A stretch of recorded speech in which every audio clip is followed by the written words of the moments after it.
Radhe Radhe to everyone. So, welcome to the series where we are solving questions related to differential equations for higher mathematics.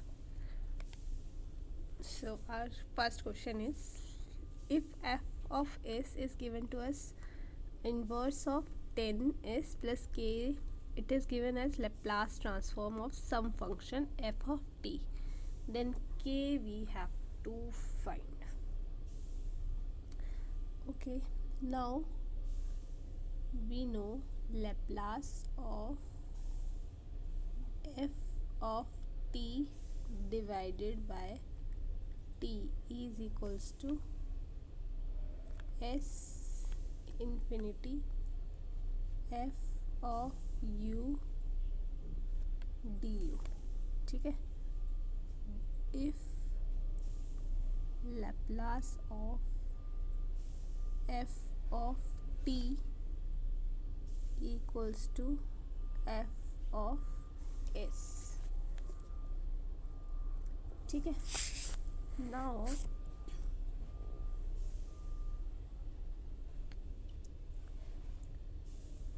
अगर हम let us take f of t को मैं क्या लूँ,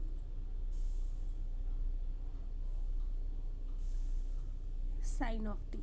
ठीक है, minus sine of t ले लिया. This I can write as sine of minus t. ठीक है, now Laplace of f of t, this will be 1/s² plus a. तो a यहाँ पे 1 है तो 1 प्लस टी का स्क्वायर होगा और यहाँ पे -1 आ जाए क्योंकि a -1 है ना. This is our f of s. Now Laplace of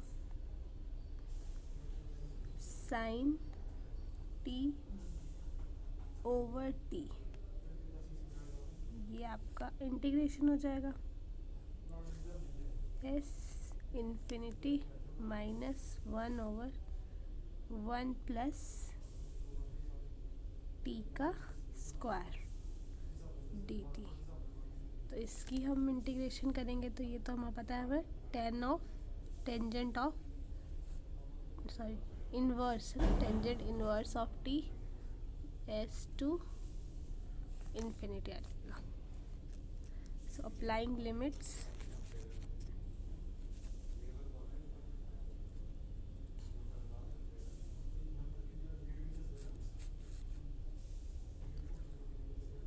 minus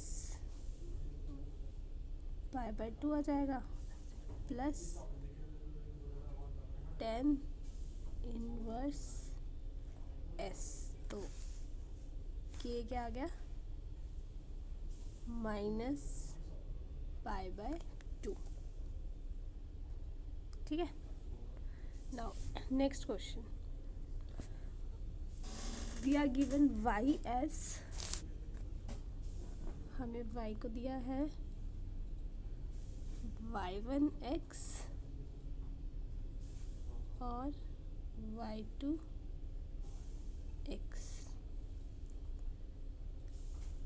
ठीक है, a is given to us. Further, let s be the set of values of k for which all the solution of the system of equation this tends to 0 at infinity.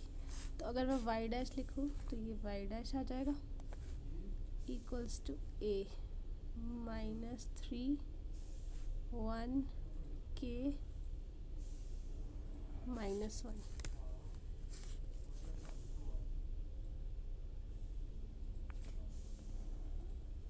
y1 ये y2.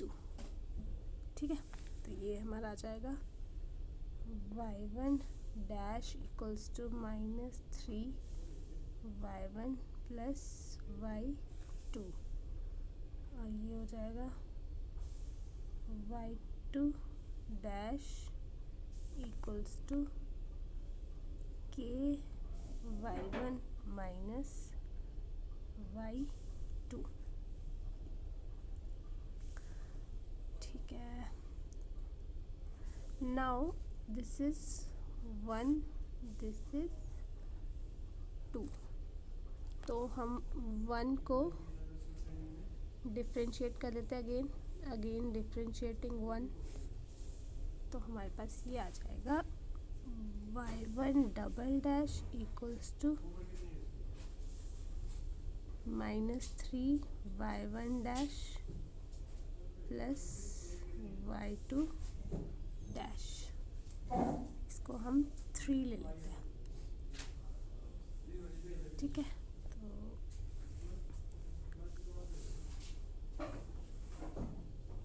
Now अगर मैं यहाँ y2 में ये 2 वाली value put कर दूँ तो we will be getting y1 double dash -3y1 dash plus k y1 minus y2, ठीक है। नाउ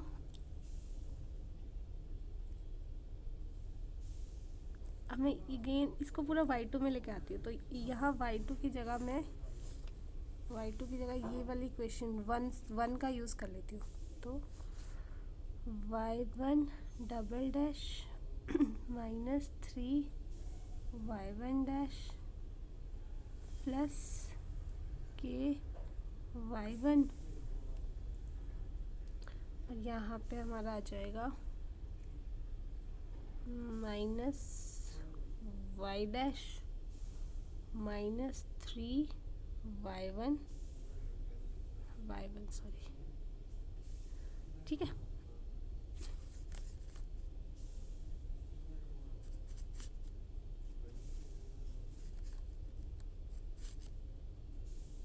ना ये हमारे पास इक्वेशन है, इसको थोड़ा सा रीअरेंज करते हैं, तो हमारे पास रीअरेंज करके ये आ जाएगा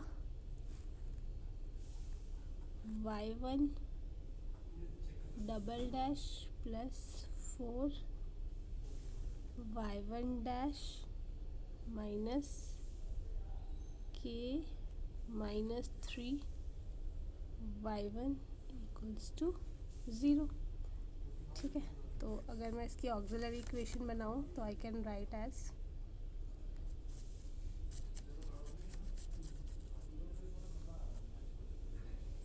m का square plus 4m minus k minus 3m equals to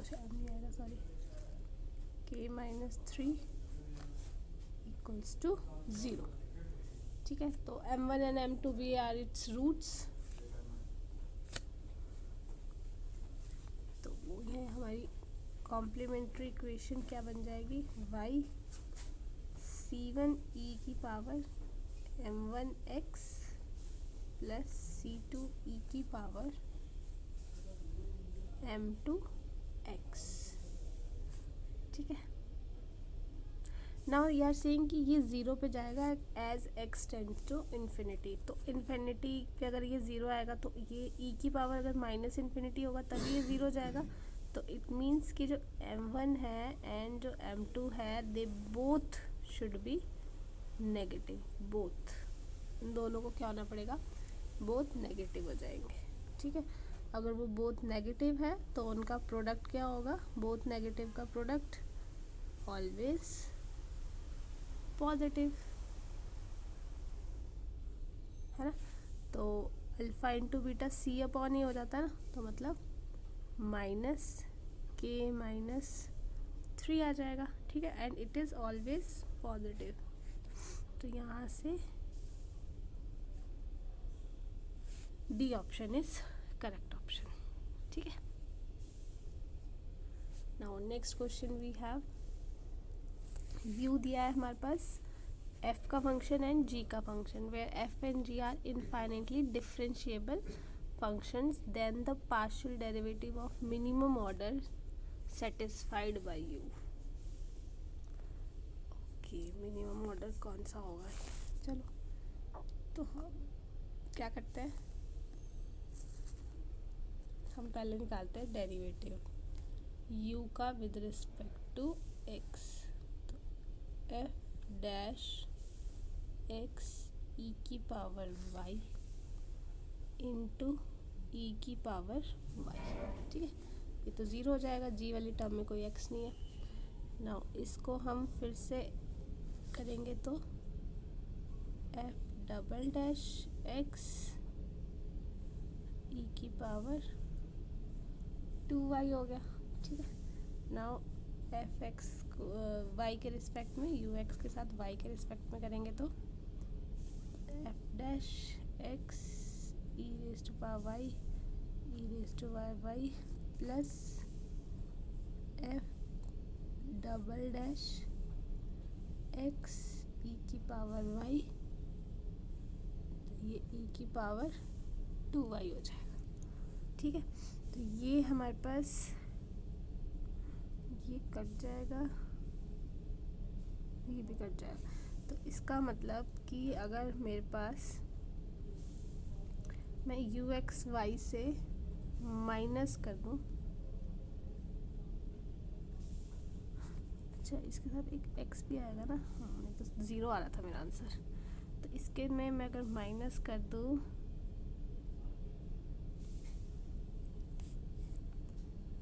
x times you x x को तो कट जाएगा, तो सिर्फ बचेगा क्या यू एक्स। ठीक है, तो C option is correct option, सिर्फ रीअरेंजमेंट से किया है। ठीक है, okay now u x be the solution of the Cauchy problem this, तो हमें निकालना है। तो ये आ जाएगा d of x over x D of y over 1 और डी ऑफ यू ओवर 1। ठीक है, नाउ फर्स्ट टू को ले तो ये आ जाएगा लॉग ऑफ एक्स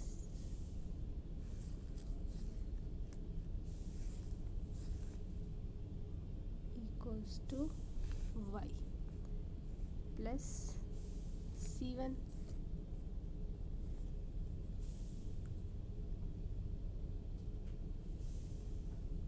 फर्स्ट आ जाएगा।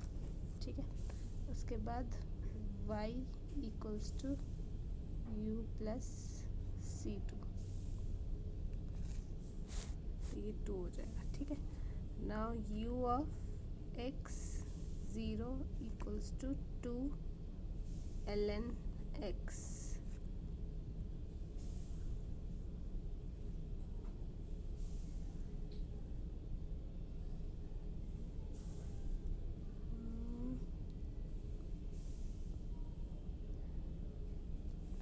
हम यहाँ पे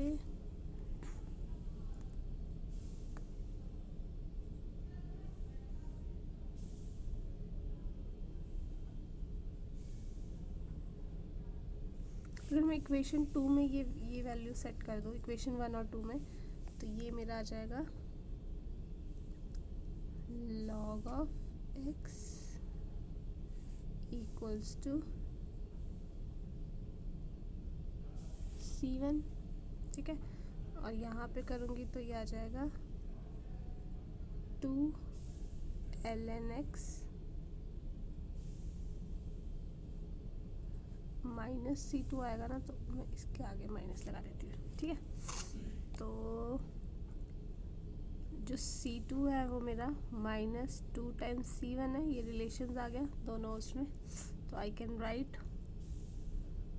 2 times C1 plus C2 equals to 0।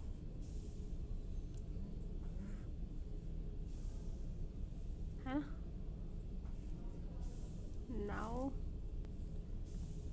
Now अगर मैं 2C1 यहाँ पे C2 की जगह वैल्यू पुट कर देती हूँ। ठीक है, तो ये मेरा आ जाएगा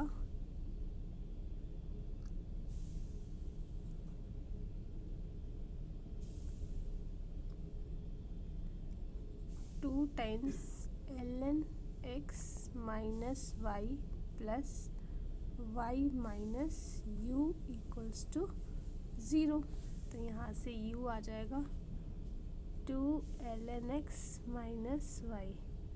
अब मैं यहाँ पे ये वैल्यूज़ डालूँगी, यू ई और 1, ठीक है, ये वैल्यूज पुट करूँ तो my answer is 1 is correct option. Okay, now next question, इसमें हम न्यूमैन प्रॉब्लम को सॉल्व करेंगे। सो ये कुछ ऐसा बनेगा हमारा रेक्टेंगल, ये हमारे कोऑर्डिनेट्स है 0 and -1, 0 1 पाई -1 पाई 1, है ना।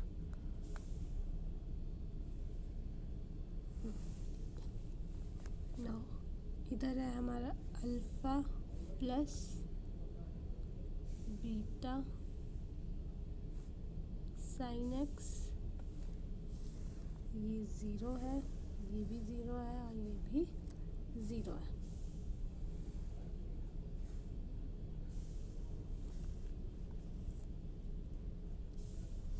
ठीक है, नाउ अब हमारा u x x plus u y y equals to 0 x pi -1 y 1, तो this 0 y equals to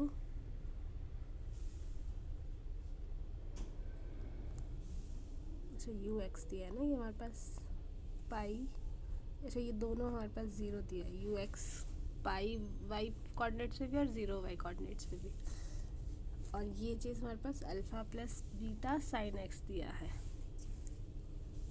now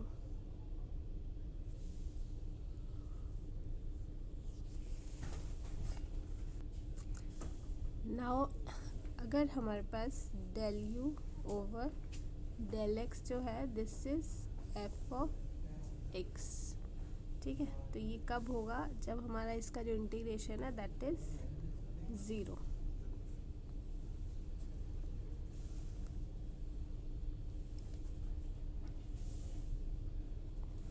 ठीक है, तो अब हम इसकी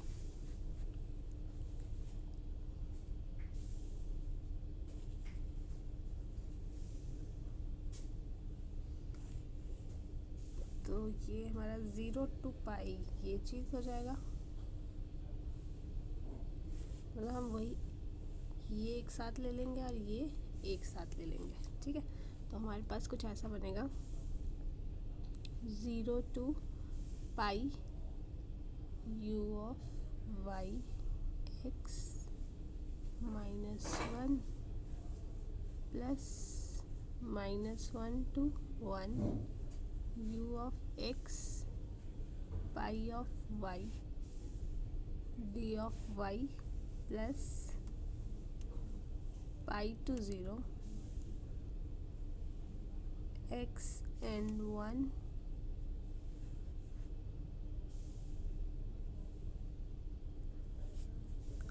plus 1 to -1 u x 0 y d of y equals to 0, ये सारे हमारे इक्वल्स टू 0 है। ठीक है,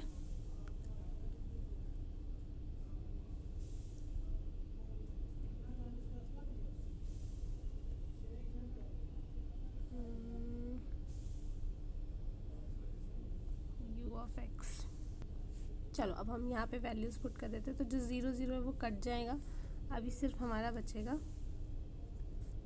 लास्ट वाला पाई to 0 तो ये आएगा alpha plus beta sine of X D of X equals to 0, तो ये alpha X minus beta cos of x pi से 0 इक्वल्स टू 0। तो यहाँ से हमारे अल्फ़ा एंड बीटा के पॉइंट्स निकालने हैं।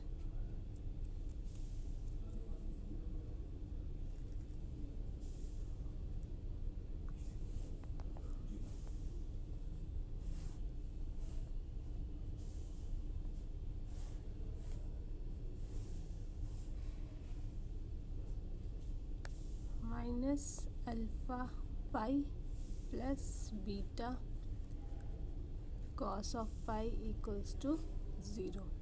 तो यहाँ से alpha pi minus 2 beta, beta is pi by 2, alpha is -1।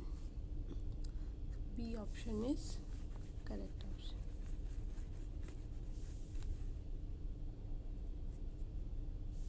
ठीक है।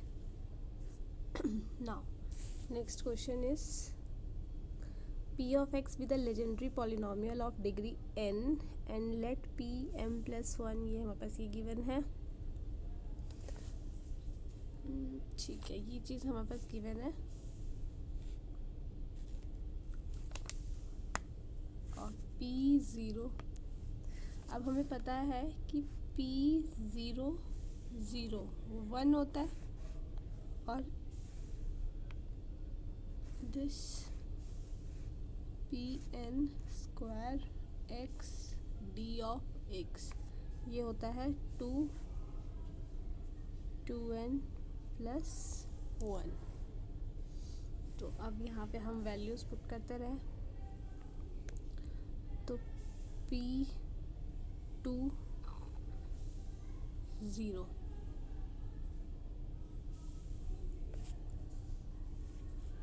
यहाँ रुको,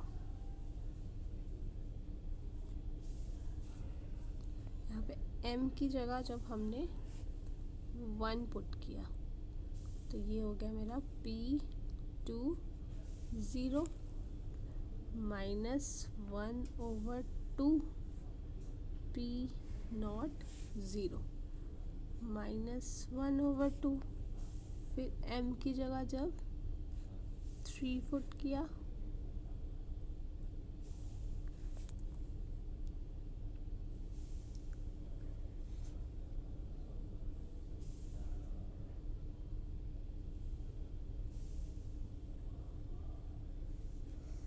-3/4 p2 0 3/8, फिर m की जगह हमने 5 पुट किया तो p6 0,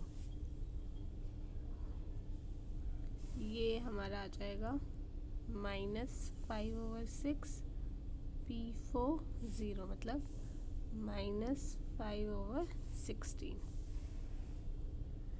ठीक है, तो -5/16, तो इसका मतलब यही वैल्यू चाहिए थी मेरे को -5/16। तो ये कब आई, जब मेरी n की वैल्यू कितनी है 6। ठीक है, तो n की वैल्यू यहाँ पे मुझे पुट करनी पड़ेगी 2 × 2/13,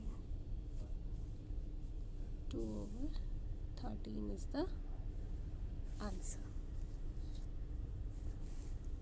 Now, for which of the following function y1 and y2 continuous function can be determined on -1 1 such that y1 and y2 gives two linearly independent solutions?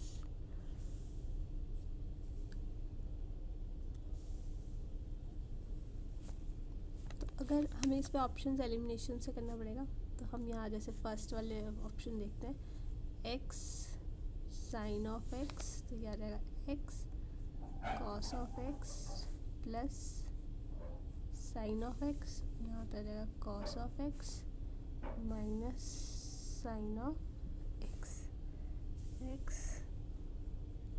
Sign square x minus x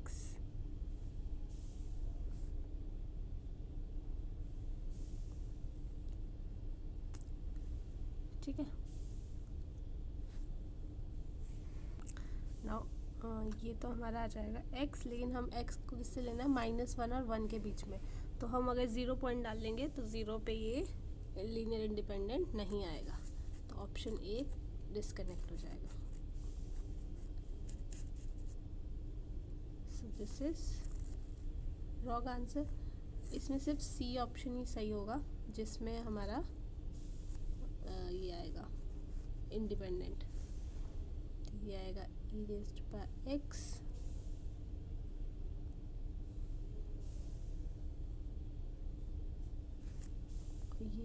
E raise to power x minus 1 e raise to power x. Now e raised to power x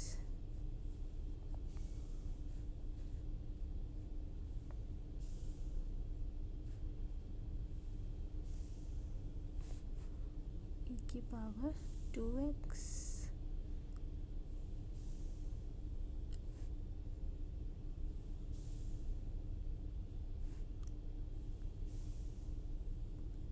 ठीक है. तो ये आप कोई भी value put करो, this will always be linearly independent itself. तो this option is C option is correct option. Okay, now J0 और J1 be the Bessel function of the first kind of 0 and 1 respectively, और ये हमें निकालना है. तो we know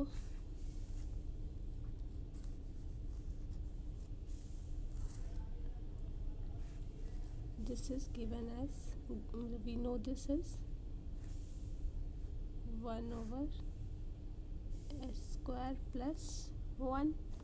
ठीक है. And del dt d over dt z0 t, it is minus z1 t. ठीक है. not taking both sides Laplace.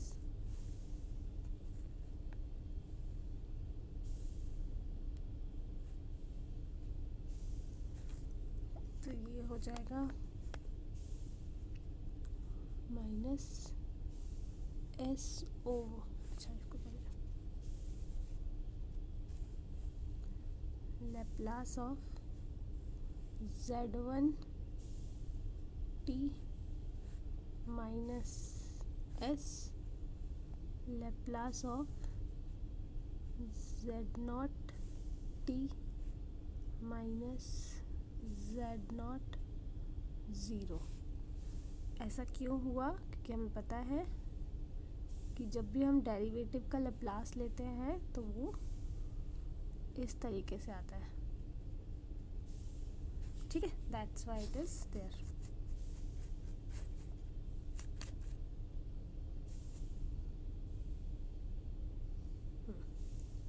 तो ये हो जाएगा minus s over s square plus 1 minus 1, क्योंकि हमारे पास दिया है कि 0 आती है ना, तो z0 की वैल्यू 0 है हमारे पास. ठीक है. तो ये आ जाएगी. इसमें हम 1 minus s over s square plus 1, C option. ठीक है. Okay, 2 questions are there ना out of this statement.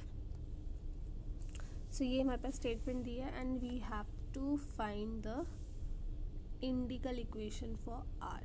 तो जब भी हमारे पास ये इक्वेशन दी होती है तो इसमें हम ऐसे लिख सकते हैं y इक्वल्स टू एक्स की power r summation n equals to 0 infinity Cn और x n summation n equals to 0 Cn x n plus r.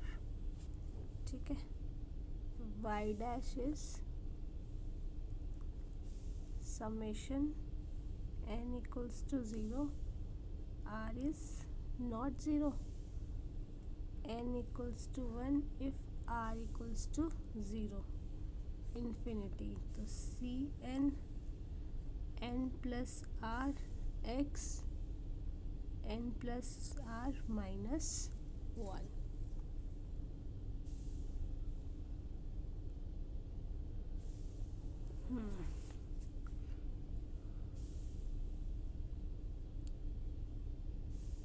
ऐसे ही हम जब इसको आगे और ज़्यादा इक्वेशंस डबल डेरिवेटिव ले लेंगे, इसका मतलब इसकी पूरी इक्वेशंस को बनाएंगे. ठीक है. तो हमारा यहाँ पे ये आ जाएगा r square minus 2r plus 1, r square minus 2 r minus 1 का होल स्क्वायर। ठीक है, ये कुछ नहीं किया हमने, सारों को हमने डेरिवेटिव लेते रहे आगे। थोड़ा सा टीडियस था ये, कोई बात नहीं।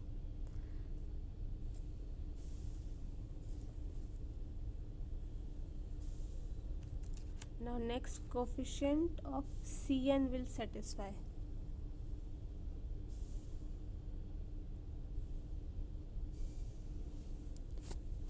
जब हम ये सारी चीज़ें आगे निकालेंगे तो यहाँ पे ही हमारा ये जो कोफिशिएंट्स है that will be satisfying this equations. ठीक है, ये इसी इक्वेशन में जब हम आगे करेंगे